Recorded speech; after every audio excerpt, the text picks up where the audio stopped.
Muito bem, vamos lá então. Sexta-feira, nosso estudo de hoje do livro Fonte Viva é o texto número 158, Na ausência do amor. Esse texto é muito pertinente para os nossos tempos atuais, onde, diante dessas tantas turbulências que nós vemos na nossa sociedade, uma intolerância muito grande, uma agressividade muito grande, um pessimismo quase que generalizado, não apenas no que diz respeito a um cenário político, econômico, mas as próprias pessoas, perdendo a fé nas pessoas. Então a gente vê isso quase que se tornando uma epidemia no nosso meio hoje, trazendo como consequência todos os problemas que nós encontramos. Porque, na verdade, de um modo geral, nós percebemos aquilo que aflora nas nossas relações, na nossa sociedade. Mas nós não buscamos a origem desses problemas. Por que as pessoas estão se comportando dessa forma? Por que hoje o nosso modo de viver se apresenta tão agitado, tão desequilibrado nesses nossos tempos? Então esse texto de hoje, a primeira epístola de João, capítulo 2, versículo 11, nós temos aqui esse pequeno trecho que Emmanuel selecionou, que começa a trazer para nós uma luz de entendimento, não apenas para que a gente possa traçar uma radiografia do cenário atual que nós estamos vivendo, principalmente dentro desse campo moral, mas principalmente fazermos uma avaliação até que ponto nós estamos colaborando para que essa situação se tornasse naquilo que se tornou. Então, temos ali a capacidade de fazer uma análise daquilo que existe à nossa volta e fazer também uma autoanálise para modificarmos aquilo que precisa ser mudado e também fortalecer aquilo que nós já alcançamos em termos de virtudes conquistadas. Então aqui nós temos a seguinte passagem: mas aquele que aborrece a seu irmão está em trevas e anda em trevas, e não sabe para onde deva ir, porque as trevas lhe cegaram os olhos. Então ele tem um simbolismo muito grande nesse versículo, porque quando se fala nessas trevas, não pensemos naquilo que diz respeito à mitologia religiosa, aos cenários descritos do mundo espiritual, algo infernal, algo tomado por influências do mal, nada disso. A gente simplesmente pensa nas trevas da ignorância, as trevas que representam símbolos que se opõem exatamente à luz do esclarecimento, à luz do entendimento, e que, por consequência, nos leva também à luz da nossa própria evolução. Então as trevas da ignorância, as trevas do endurecimento do coração de cada um de nós, é algo que, quanto maior for o alcance, maiores serão os problemas que nós causamos e os problemas que nós também vivemos. Então mostra para nós que aquele que aborrece a seu irmão, esse aborrecimento, ele diz respeito, na verdade, não apenas à agressividade, porque a gente pensa assim, porque era uma expressão utilizada naquela época, a expressão aborrecer significava, na verdade, a ofensa verbal, a agressividade, mas nós podemos entender hoje isso, até mesmo para aumentar o nosso grau de sensibilidade na percepção dessa situação,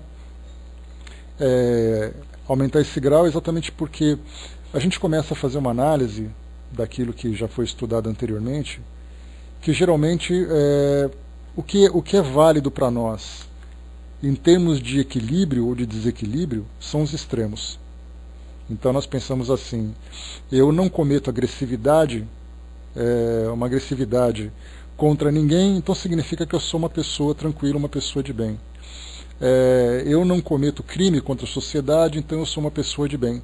Só que, na verdade, embora nós não cheguemos a esses extremos, nós continuamos ainda, cometemos algumas falhas no que diz respeito à própria caridade moral, que nós não percebemos.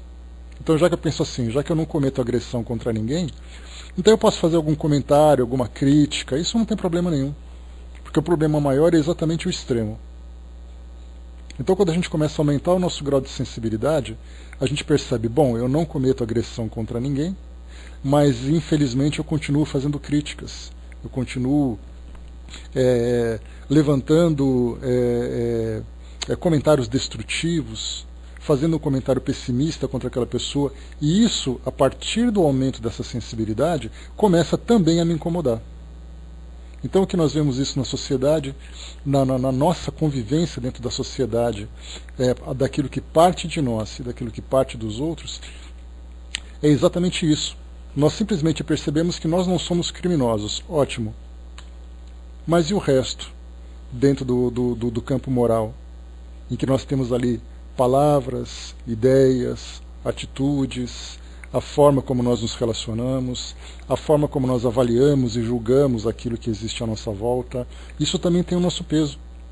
Porque se nós queremos sair daquilo que é mais básico, nós conseguimos sair a partir do momento em que nós não cometemos esses graves delitos. Mas se nós queremos nos elevar, há a necessidade dessas transformações mais sensíveis, mais sutis, que inclusive são muitas vezes imperceptíveis aos olhos gerais. Mas quando nós trabalhamos nesse processo de evangelização, vem exatamente fazer aflorar dentro de nós aquilo que existe de mais sutil. É essa sutileza que nos promove para essa elevação tão desejada. Então, nos tempos atuais, nós temos exatamente essa situação. Então, nesse aborrecimento, que foi citado aqui por João, não é simplesmente a agressão, mas qualquer tipo de atitude da minha parte, por mais sutil que ela seja, que provoque nesse irmão, naquele que convive comigo, algum tipo de desconforto, algum tipo de constrangimento. E nós temos que ser vigilantes com relação a isso, principalmente dentro dos nossos círculos mais íntimos, dentro de nossos lares, nos comentários que a gente faz, nas críticas, nos desentendimentos. Isso é um aborrecimento. Fora do nosso ambiente social, fora do nosso ambiente doméstico, na sociedade como um todo, né? Como eu sempre falo para vocês, hoje nós temos a nosso favor a tecnologia, que nos abre portas para vermos o mundo, para entrarmos em contato com o mundo, com toda facilidade, conversando com pessoas, expressando ideias, influenciando e sendo influenciados. E a pergunta é, de que forma que nós estamos atuando nesse meio, usufruindo dessa liberdade que nos foi concedida, pensando nas consequências das nossas ações?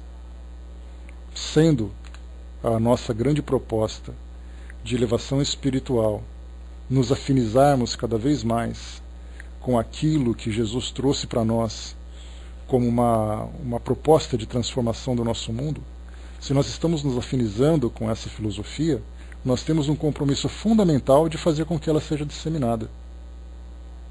Não apenas através de um discurso, mas através de um trabalho.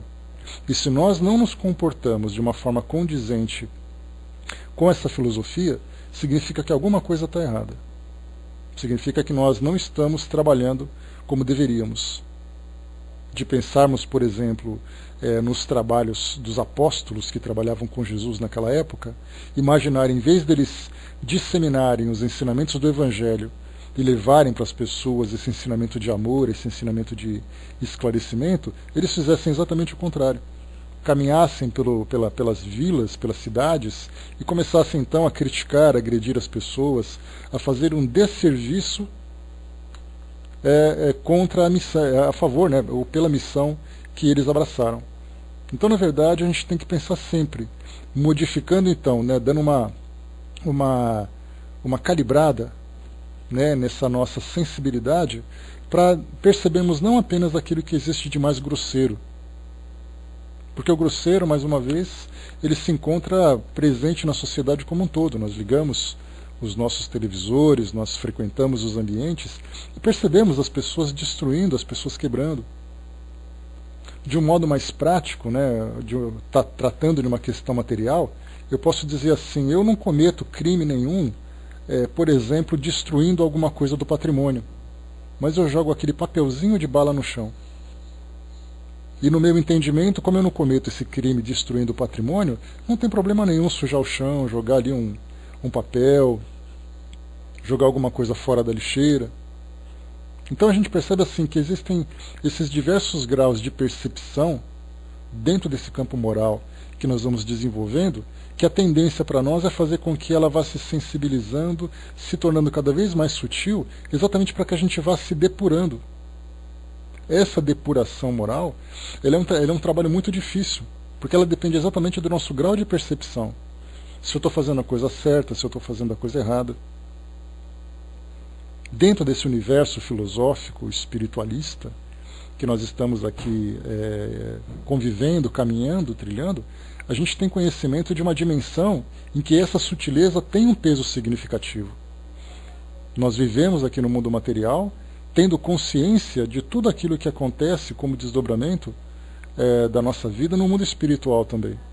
Então eu vivo no mundo espiritual, no mundo material, trabalhando espiritualmente para promover essas transformações.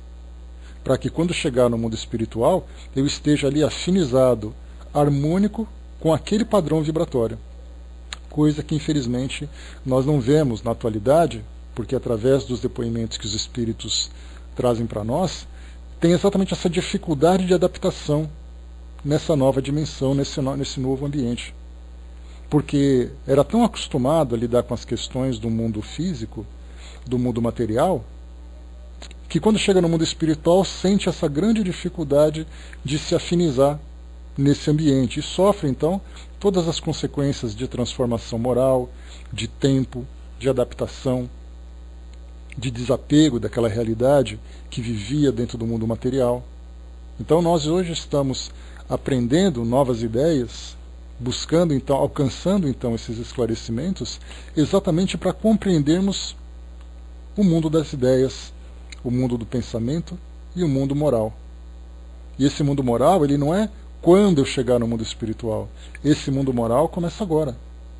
Na verdade, ele já começou há muito tempo e nós estamos gradativamente trabalhando para podermos vivenciá-lo na sua forma mais plena. Porque todas essas dificuldades que nós vivenciamos de provas e expiações, ela não é apenas uma questão de testar grosseiramente o nosso caráter, como eu falei para vocês agora há pouco. Então nós temos ali expiações que são vistas, lamentavelmente, como aquele grande castigo dos grandes erros do passado. As nossas provas também dizem respeito a testes de caráter que muitas vezes dizem respeito a condutas graves que nós ainda praticamos.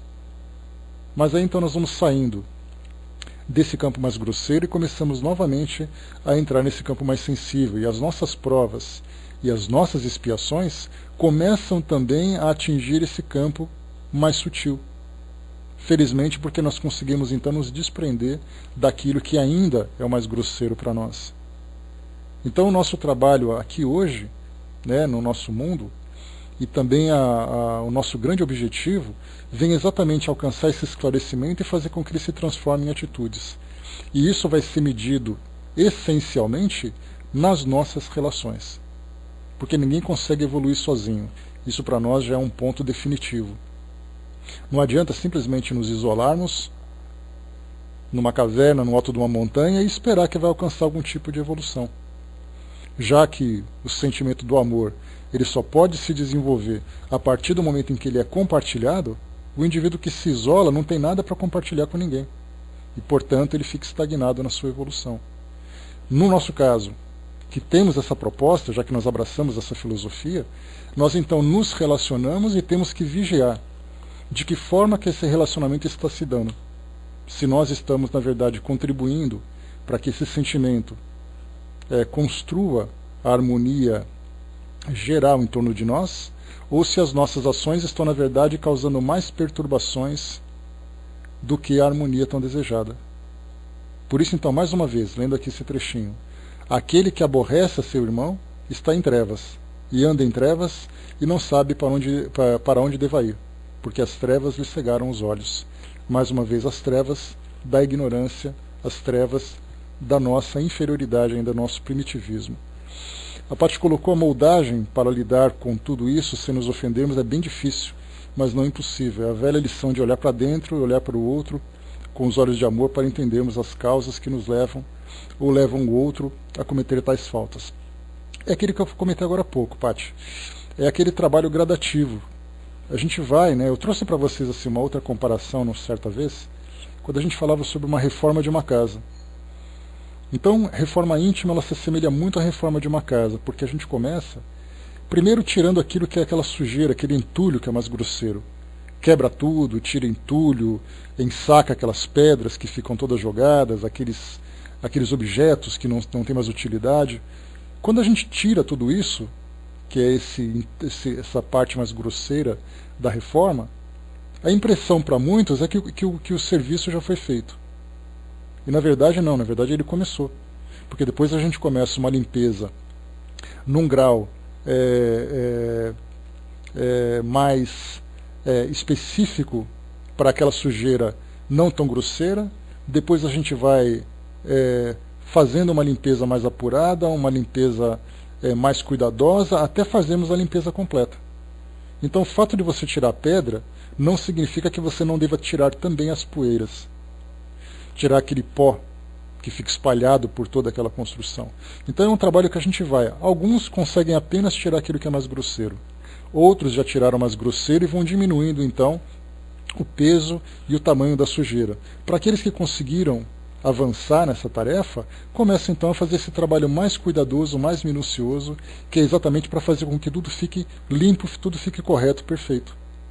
Então cada um de nós trabalha num tempo diferente. Então nesse caso, quando nós começamos a olhar para o mundo à nossa volta, nós temos que perceber também essa graduação em cada pessoa que convive conosco, que cruza o nosso caminho. Tem aqueles que já estão mais equilibrados, tem aqueles que ainda estão naquele trabalho inicial.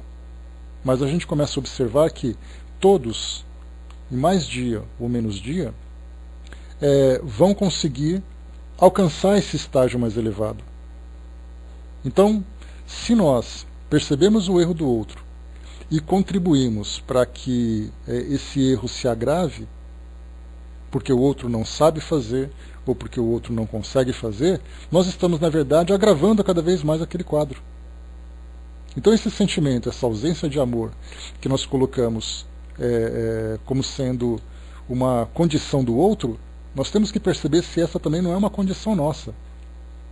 Principalmente quando a gente vai novamente aumentando esse nosso grau de sensibilidade para perceber exatamente o nosso comportamento, a nossa contribuição dentro de uma relação. Vamos aqui para a gente ver o que Emmanuel traz para nós a respeito desse tema, porque ele começa a trazer assim, alguns exemplos, algumas condições importantes para que a gente possa observar aquilo que o outro faz, mas fundamentalmente observar de que modo que nós também estamos fazendo. Diz aqui então para nós: se não sabes cultivar a verdadeira fraternidade, serás atacado fatalmente pelo pessimismo, tanto quanto a terra seca sofrerá o acúmulo do pó. Então a gente começa a tratar aqui com uma expressão chave, verdadeira fraternidade. O sentimento de fraternidade, sustentado no sentimento de amor, e a gente conversou sobre isso ontem, falando sobre o amor, mostrando que o amor também é algo que se desenvolve com o passar do tempo. Ele começa de um jeito grosseiro, de um jeito superficial, de um jeito impulsivo, tendencioso. Eu amo alguma coisa, eu amo o que eu faço, eu amo alguém especial, eu amo só algumas pessoas, mas não amo outras. Eu amo, muitas vezes, intensificado por sentimentos de paixão, por outras emoções, mas o amor está presente. Com o passar do tempo, a gente vai conseguindo então equilibrar tudo e o amor vai se tornando um sentimento verdadeiro e generalizado. Mas é um trabalho também a longo prazo, que depende de esclarecimento, que depende de transformação dentro de nós. Algo que nós nem sempre conseguimos, porque nem sempre nós recebemos aquilo que nós esperamos. Para eu poder aprender o que é o amor, eu preciso sentir alguém me demonstrando esse amor. Se ninguém me demonstra isso, como é que eu vou conseguir fazer isso? Então a gente percebe que é difícil esse trabalho solitário para essa transformação. Mas então a gente percebe, mas ele é solitário até que ponto? Se eu buscar aqui no mundo material esse sentimento puro, provavelmente eu não vou encontrar. Não da forma, pelo menos, dessa forma mais profunda. Mas eu tenho certeza que nós temos ali, compreendendo o mundo espiritual, compreendendo todos os espíritos que trabalham conosco, que eles estão demonstrando esse sentimento. Mas eu preciso vê-los. Essa é a parte mais importante. Continuando. Tudo incomoda aquele que se recolhe à intransigência. Então o intransigente é aquele que nega tudo, que não concorda com nada, é aquele que sempre tem um pensamento crítico, um pensamento destrutivo. Consequentemente, como ele já tem uma postura pré-estabelecida, os seus olhos para o mundo sempre vão procurar aquilo que existe de imperfeição, aquilo que existe de deficiência. Porque ele já tem esse papel. O intransigente, quando ele conversa com alguém, a primeira coisa que ele observa é aquilo que incomoda na postura do outro. Quando ele vai para um lugar, a primeira coisa que ele percebe são os incômodos que aquele lugar acaba proporcionando. Se ele vai fazer um trabalho, ele sempre vê o lado negativo desse trabalho. E isso começa pelo quê? Essa postura de incômodo vem exatamente por essa predisposição que ele já apresenta. Aqui nós temos vários exemplos agora para observar. Os companheiros que fogem às tarefas do amor são profundamente tristes pelo fel de intolerância com que se alimentam. Convidados ao esforço de equipe, asseveram que os homens respiram em bancarrota moral.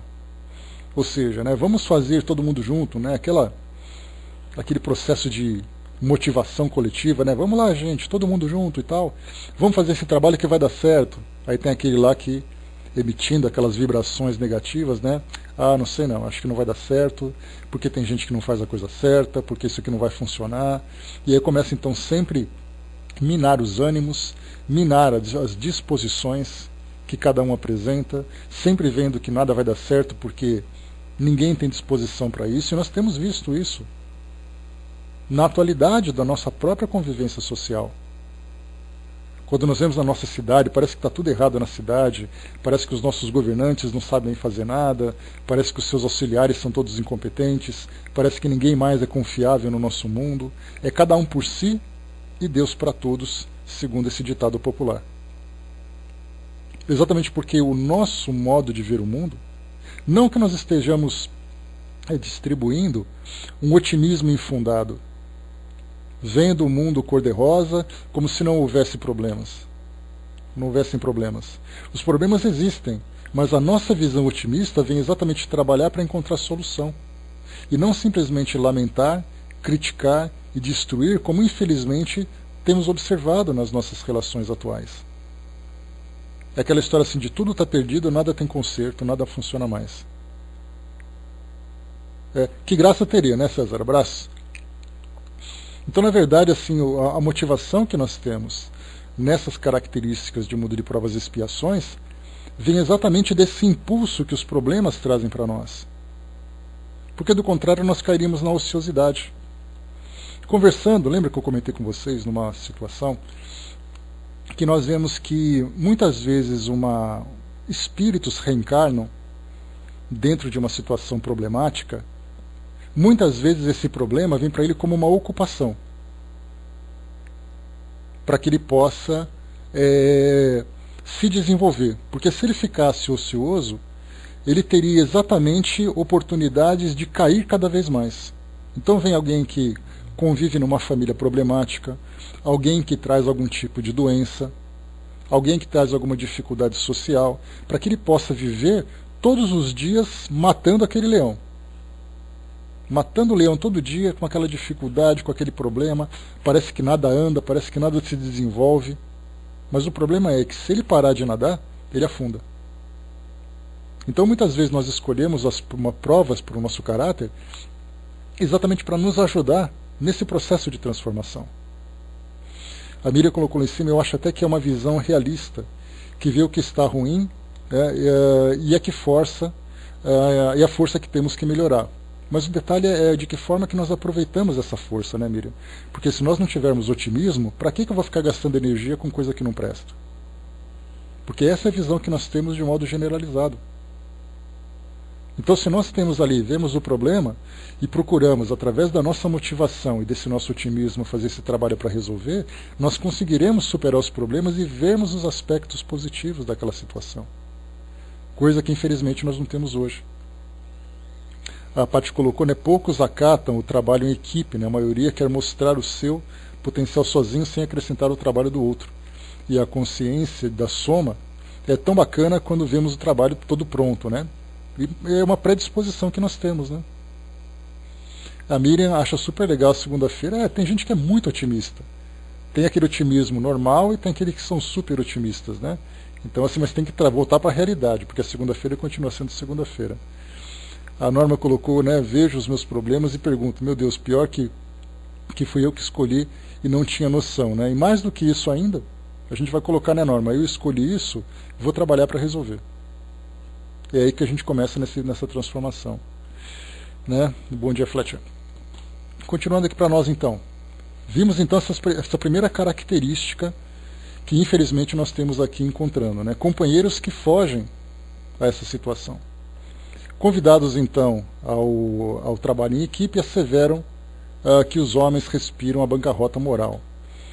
O Décio colocou aquela história do otimismo, pessimismo e realismo.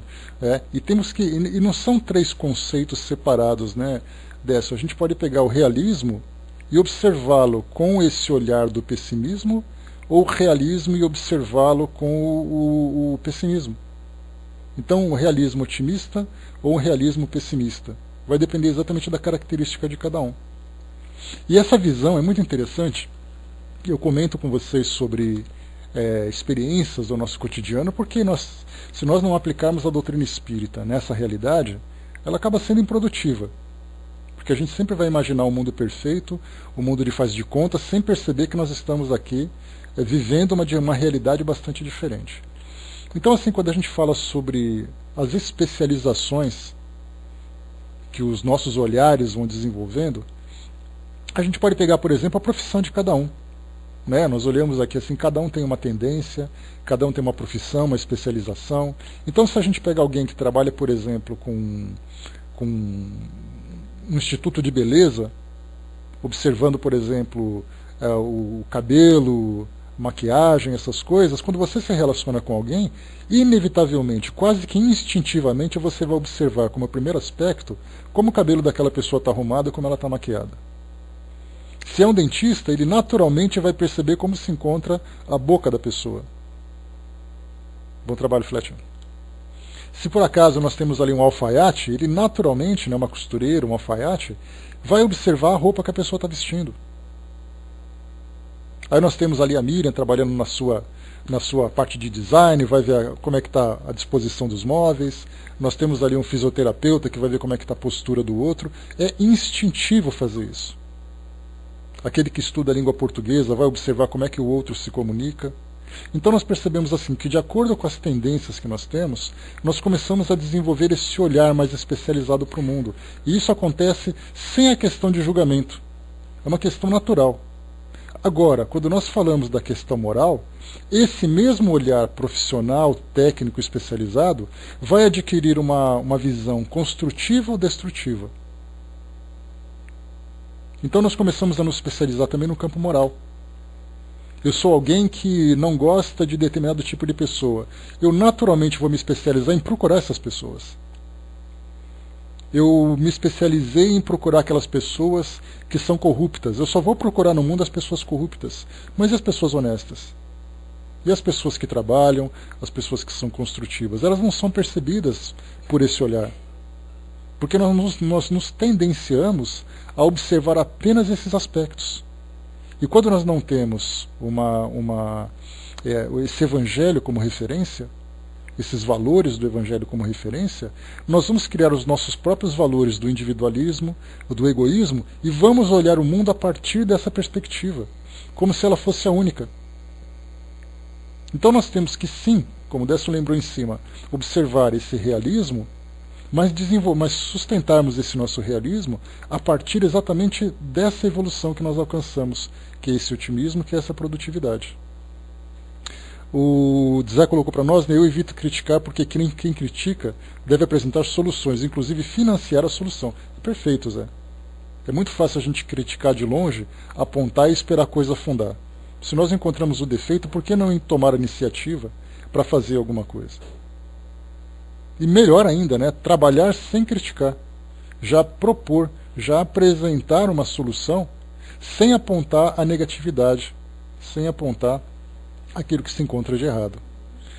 A Miriam colocou, falamos dos malefícios da corrupção, mas não dos benefícios da honestidade, principalmente para as crianças e jovens. É uma tendência natural, né? A gente costuma fazer isso porque aquilo que é negativo nos afeta diretamente. Então é claro que a gente vai reclamar daquilo que está negativo. A gente só percebe, né, sempre aquelas comparações, a gente só percebe a ausência do calor quando passa frio. A gente só percebe a presença, a escuridão, quando a luz falta. A gente só percebe o valor da doença, o valor da saúde, quando a doença bate à nossa porta. A gente só valoriza o trabalho quando a gente está desempregado. Então a gente fica tão acostumado com o conforto que só percebe a coisa quando está sofrendo, e não precisa ser assim. Então a gente vê assim, que você reconhece alguma coisa positiva pelo amor, ou você vai ter que aprender a reconhecê-la pela dor. Nós, infelizmente, aprendemos assim. É a dor que nos estimula a perceber o valor das coisas. Só que se nós valorizarmos as coisas antes de sentir a dor, o próprio processo de vivência nosso aqui no mundo já vai ter essa visão otimista. De valorizar e agradecer a ocupação que nós temos, a fonte de renda que nós conseguimos, o alimento que tem à nossa mesa, que isso parece também algo banal, algo fútil, mas como eu falei para vocês, a gente tem que aumentar essa nossa sensibilidade para percebermos exatamente isso. Quer dizer que a gente só vai perceber o valor da comida quando a gente não tiver o que comer? Então, quer dizer, valorizar tudo aquilo que existe à nossa volta da forma mais positiva possível, para que a gente possa fazer com que a nossa presença aqui no mundo e as nossas ações sejam valiosas, sejam proveitosas para nós e para o mundo à nossa volta. Então temos que mudar essa lente que nós utilizamos de ver sempre o mundo com essa visão pessimista. Vamos em frente aqui de novo, continuando aqui os exemplos que Emmanuel traz para nós.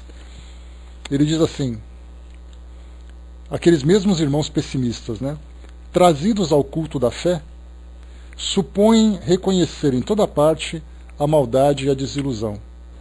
Então é a mesma coisa, você fala assim, mas eu tenho a minha religião. A sua religião, não sei não. Eu vi uma notícia de alguém que fez isso, porque o outro fez, porque a história, porque o comportamento, porque passou na televisão, a gente começa a ver tudo aquilo que é negativo. Mas e a fé? Que faz com que a pessoa se sustente, que ela cresça, se evangelize e se transforme espiritualmente. Esse aspecto positivo da fé não foi observado? É como se nós observássemos, então, aqueles representantes religiosos e colocássemos todos na mesma condição de corrupção, de inferioridade moral, porque um ou outro acabou se destacando. Mas e aqueles que trabalham, trabalham e continuarão trabalhando em benefício do bem? Nenhuma religião presta porque você teve uma experiência negativa. Nenhuma religião presta porque você observou um aspecto negativo dela. Todas as pessoas que frequentam essa ou aquela crença, elas devem ser estigmatizadas por uma determinada característica que nós mesmos atribuímos a ela, características de um modo geral negativa. A religião não presta, quem segue a religião também não presta. Mas ela não presta a partir de que perspectiva? Eu me recordo de uma passagem quando da desencarnação de John Lennon, na década de 1980. Né? Também, embaixador, já falo sobre isso já. E depois que houve o assassinato contra ele, uma frase muito clássica acabou representando aquela passagem. O sonho acabou. Então se dizia muito nessa época, né, porque John Lennon já não era mais presente entre nós, já não podia mais trazer a beleza da música, das suas ideias e coisa e tal, então o sonho acabou porque ele morreu. E aí então depois vieram alguns que colocavam assim, o sonho acabou. Mas o sonho acabou para quem? Porque o sonho continua dependendo daquilo que você sonha. Se o seu sonho se baseia exclusivamente numa determinada situação e essa situação trouxe para você uma desilusão, com toda certeza o seu projeto de vida desmoronou. Mas se você continua tendo sonhos e projetos que vão além daquilo que foi percebido naquele momento da sua vida, o sonho não acabou. Então a mesma coisa acontece para nós também. A Paty colocou, né? Trabalhar para mudar, temos que adquirir a consciência de fazer, de ser assistente e não só esperar ser assistido. Eu costumo falar na evangelização, se formos parar no umbral, né, chegando lá, vamos fazer algo para melhorá-lo, né? Vamos dar uma limpadinha, melhorar a sopa de lama com alguns temperos e não ficar chorando e só esperando o resgate, né? É exatamente isso, né, Paty? A gente chega no lugar e começa a lamentar por estar naquela condição, em vez de pensar assim, bom, eu posso melhorar isso aqui de alguma forma. E aí começar de fato a trabalhar. O embaixador colocou sobre preconceito religioso. Sim, podemos colocar como preconceito porque o pré-conceito significa você estabelecer um conceito, uma definição, um entendimento a partir da sua opinião sem conhecer a realidade. Então você já tem um pré-conceito. E geralmente esses preconceitos eles são estabelecidos pelas experiências negativas que nós vivenciamos numa determinada situação. Você não gosta de tal pessoa, você não gosta do gênero sexual dela, você não gosta do modo como ela vive, você não gosta daquela instituição aqui no nosso meio. Você não gosta, não gosta, não gosta. Quer dizer, o problema não é da instituição, é você que não gosta. Mas se você começar a olhar o aspecto positivo dela, você vai ver que tem muita coisa para se gostar. E mesmo que tenha alguma coisa que não goste, o que pode ser feito para melhorar aquilo tudo? Continuando. Saímos do campo da fé, chamados à caridade. Olha só que situação é essa que nós encontramos agora. Chamados à caridade, consideram os irmãos de sofrimento inimigos prováveis, afastando-se irritadiços. É muito comum a gente ver no mundo de hoje a maldade, o aproveitamento, a malandragem.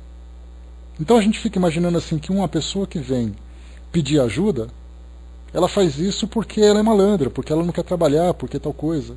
Então a gente cria essa imagem. E quando nós começamos a pensar assim de, olha, tem um trabalho de caridade, tem alguém que precisa de ajuda, não vou fazer isso não porque eu não sei se ele está falando a verdade ou não. Então a gente acaba generalizando pelo lado negativo e não generalizando pelo lado positivo. Aquela ideia, eu prefiro errar por excesso do que errar por não fazer, eu opto em errar por não fazer, porque assim eu me garanto. Eu começo a me fechar dentro da minha própria visão, obrigado, Cindizinha. Começo a me fechar dentro da minha própria visão, dentro do meu próprio egoísmo, do meu próprio individualismo, e não percebo exatamente as necessidades, que são verdadeiras, que são reais. Então antes você ser enganado 9 vezes e ajudar uma vez legítima, do que você simplesmente não ajudar ninguém, evitando ser enganado. Muita gente vai dizer assim, não, eu prefiro não correr esse risco. Você prefere então deixar alguém sofrendo, com medo de ser enganado naturalmente? Jesus lembrou numa das suas passagens que nós devemos ser mansos como as pombas e astutos como as serpentes. Essa astúcia que nós vamos desenvolvendo vem exatamente desenvolver em nós essa sensibilidade de saber lidar com cada situação, de saber se aquele problema é sincero ou se não é. Pelo sim, pelo não, erremos pelo excesso, não pela falta. Porque na verdade essa autoproteção que nós estamos criando, na verdade está nos colocando numa condição de isolamento. E nós não somos autossuficientes, suficientemente para dizermos simplesmente que não, eu não preciso de ninguém e eu não preciso de nada. Porque quando eu menos esperar, a necessidade vai bater à minha porta. E aí então eu vou precisar de alguém.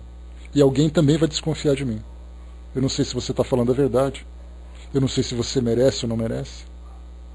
Então nessa questão da caridade, por causa dessa situação que a gente vive hoje, de insegurança, de medo, do risco de ser manipulado, de ser enganado e tudo mais, a gente cria uma resistência, só que essa resistência ela é perigosa. É como se eu tomasse um antibiótico poderoso, matando todas as bactérias do meu corpo, inclusive as bactérias saudáveis. E o nosso corpo depende dessas bactérias.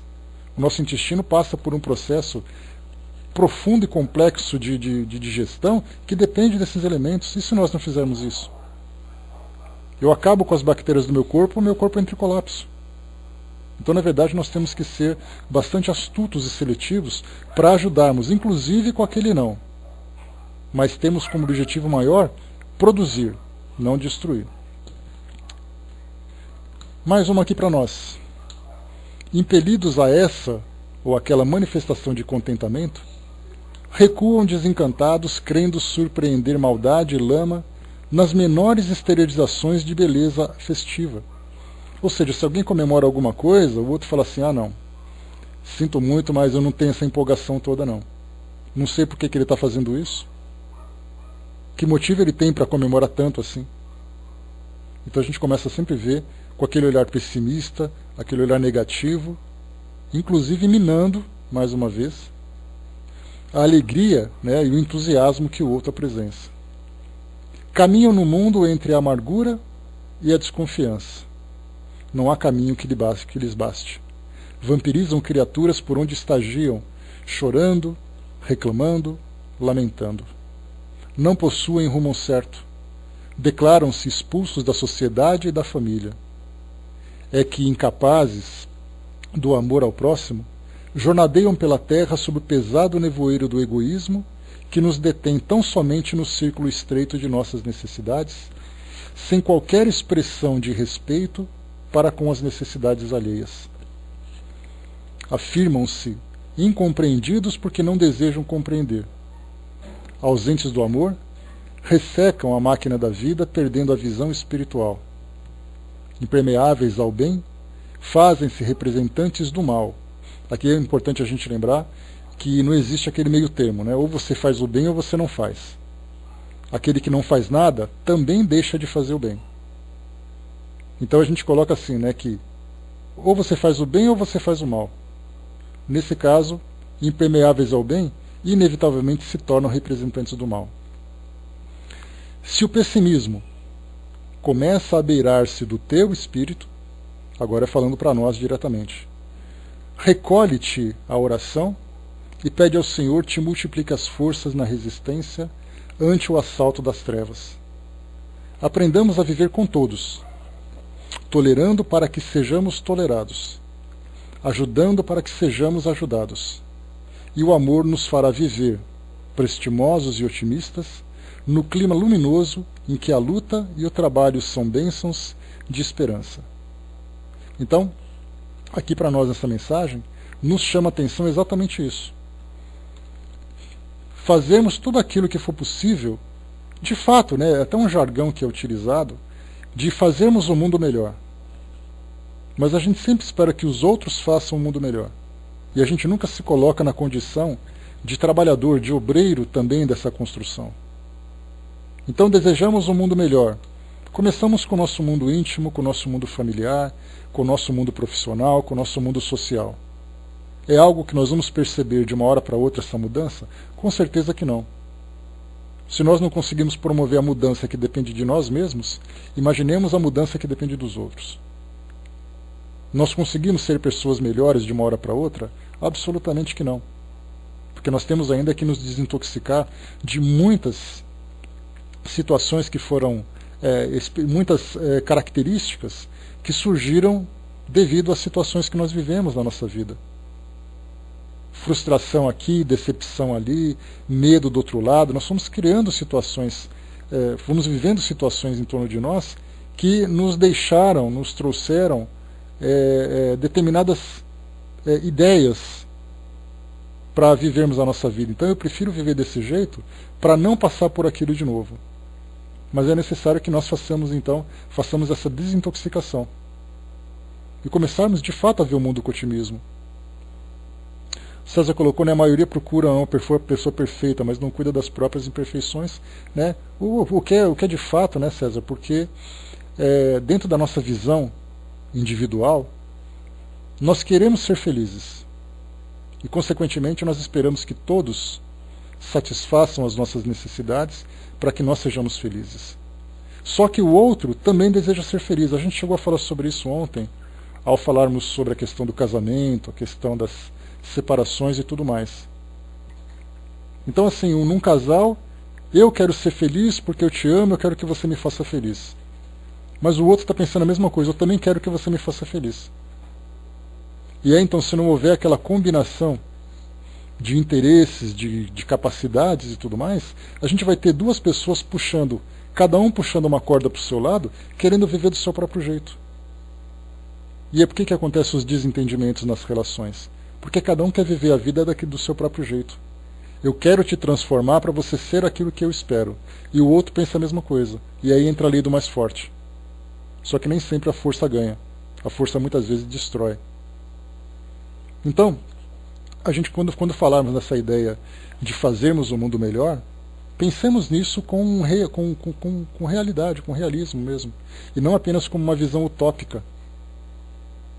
Aquela ideia de dizer assim, não, eu queria muito o mundo feliz, mas o mundo está perdido. Não está, não. Não está porque o mundo não está sendo conduzido pelas nossas mãos. A gente tem ali mãos muito puras, mãos muito nobres, nos levando, nos conduzindo, apontando direções, e nós estamos seguindo. Só que nós resistimos a essa direção, ou nós seguimos de fato, colaborando para essa construção. A Cindizinha colocou, né, a aceitação do outro como ele é, vai pelo ralo. E de fato vai. Então, quer dizer, essa aceitação nossa, ela é generalizada. Nós temos hoje, como eu falei para vocês, um cenário social bastante turbulento. Um cenário social que nos coloca em condições muito difíceis. E é muito difícil a gente ser otimista em situações assim. É difícil, mas é necessário. Porque para poder fazer a reconstrução, somente através do trabalho. E o nosso trabalho é intenso, principalmente para nós, que nos comprometemos com essa proposta de nos transformarmos individualmente e de ajudarmos também na transformação daquilo que estiver ao nosso alcance. Então, meus amigos, essa é a nossa mensagem de hoje. A ausência do amor. Façamos uma revista para sabermos exatamente até que ponto o amor está presente ou ausente dentro de nós, principalmente. Dentro de nós. Depois ele vai começar a se refletir à nossa volta. Essa visão crítica, essa visão destrutiva, pessimista, negativa que nós temos, ela acaba surgindo devido à nossa fraqueza, devido às dificuldades que nós enfrentamos, aos obstáculos. Mas certamente nós temos que trabalhar contra essa corrente para revertermos esse nosso ponto de vista e vermos o mundo também de uma forma positiva. Caminhando, colocou abraço, Caminhando. Talvez a estagnação moral esteja no limite das faculdades humanas, talvez sejamos isso mesmo. Essa coisa incompleta, faltosa e propensa a sofrer. Complicado falar a respeito, mas é isso que é colocado diante de nós como prova irrefutável ou não. Não, de fato é mesmo. De fato, nós temos que reconhecer as nossas limitações. Só que nós temos uma tendência a valorizar muito mais as nossas limitações do que o nosso potencial.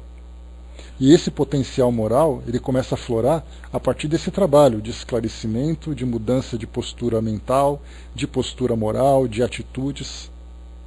E aí essas nossas faculdades, que a princípio eram vistas como limitadas definitivamente, elas começam, na verdade, a quebrar essas limitações. Porque nós estamos assim, nós não somos assim. Esse nosso potencial, como lembra a própria passagem do Evangelho, deixe brilhar a vossa luz. Qual a intensidade que a nossa luz pode brilhar? Ela tem limite? Nós podemos até hoje, né, colocar assim aquela lâmpadazinha de uma lanterna. Mas o nosso potencial é nos tornarmos sóis. A distância que nós temos agora, dessa pequena vela, vamos colocar assim, né, aquela chama daquela vela, para nos tornarmos uma estrela, é uma distância grande, mas esse é o nosso potencial para isso. Só que nós, infelizmente, nos colocamos assim, é isso mesmo. É aquela a síndrome do Wall-E, né? Ó vida, ó céu, ó azar, tudo está dando errado, nada como eu quero. Vamos avaliar o que a gente quer e o modo como nós estamos fazendo para alcançar aquilo que nós queremos. A Mira colocou, né, por isso a ocupação útil nos ajuda muito. Não só sobra tempo para lamentações, né, que não levam a lugar nenhum. Então a gente procura ajudar se ajudando, que é o mais importante. Então, pessoal, na ausência do amor, vamos observar de que modo que nós estamos vendo o mundo. A lente do amor é fundamental. Vermos a pessoa que erra como alguém que está errando porque não aprendeu, e não alguém porque é mal, porque não presta.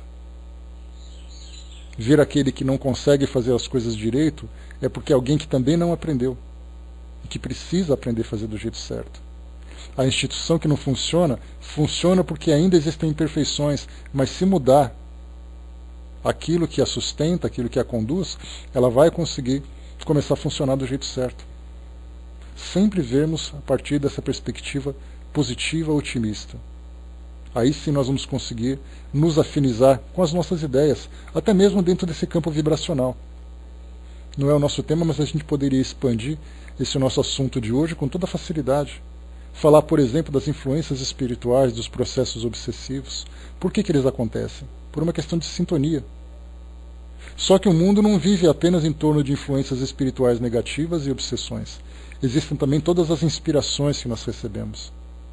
Só que essas inspirações só serão percebidas se nós estivermos com o nosso padrão mental elevado suficientemente para percebermos e agirmos a partir dela. Para fecharmos aqui, a Angelina colocou, né, saber que temos faltas e virtudes e que o mundo também tem, mas se olharmos para nossas faltas aprenderemos a conviver com o outro bem, conviver com o outro bem. Então, quer dizer, tudo é uma questão do quê? Do modo como nós vemos o mundo. Ver o que erra, o que falta, tudo isso a partir desse processo